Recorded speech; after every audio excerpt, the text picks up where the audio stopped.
Hello, my dear students. How are you? I hope all are good. Now, today, let we read the English chapter number 16, Song of Freedom, यानी कि आज़ादी का गीत. Inside the chapter, in India, struggle for freedom, the inspiration came from different sources and in varied form. तो जो भारत जो है बहुत संघर्षों के बाद आज़ाद हुआ था, तो बहुत चीज़ें हैं जो हमें इंस्पायर करती हैं.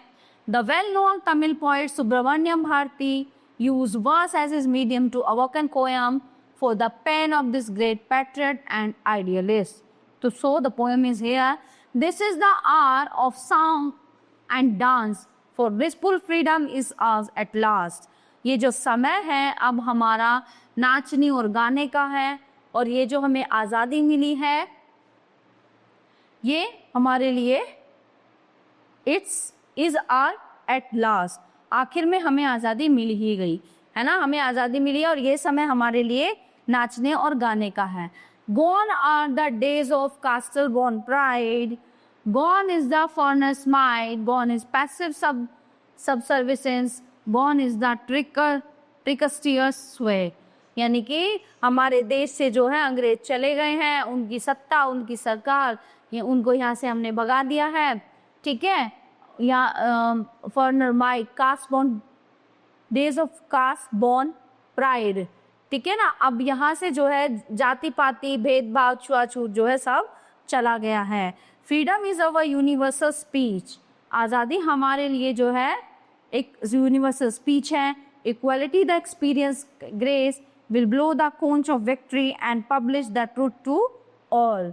अब ये समय है सबको सच बताने का कि आज़ादी हमने कैसे पाई, और ये एक यूनिवर्सल स्पीच यानी सबको सुनाने की, सबको बताने की बात है. We see that all are equal born. हमने देखा है कि सब लोग जो है बराबरी पैदा होते हैं. Now lie and decayed are dead, और ऐसे ही जाते हैं. Only the good man are great. जो केवल अच्छे व्यक्ति होते हैं वो महान होते हैं. Ruin has seized the wicked. Honour to the ploughman and the worker. ठीक है, जो प्लोमैन है, जो किसान है, जो वर्कर है, उसका सम्मान करो. Shame to the glutton and the rare. Will not water the wastelands, no sweet sweat for the idless well. ठीक है, अब क्या है, पानी को कभी बचाना नहीं चाहिए, वर्कर का सम्मान करना चाहिए, किसान का सम्मान करना चाहिए. We have I learn that this is our own land. हमने ये सीखा है कि ये हमारी खुद की मातृभूमि है, खुद की ज़मीनें हैं. It will be forever hours. ये हमेशा हमारी रहेंगी. नो नेशन शैल एनवेल्व अस अगेन. कोई भी राष्ट्र हम पे इस तरह से कब्जा नहीं कर सकता.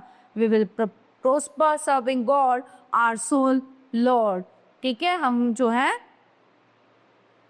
हम आवर सोल लॉर्ड, हमारी जो आत्मा है, हमारे आत्मा में भगवान बसा हुआ है, हमारे अंदर भगवान बसा हुआ है, हमारी इस पृथ्वी पर हमारा अधिकार है. Translated by Premanand Kumar Subramaniam. तो कहने का मतलब ये है, जब हमारा देश आज़ाद हुआ था उसके बाद ही जो है उन्होंने ये कविता लिखी थी, और सबके सम्मान में ये है. I hope you all are very well understand this poem.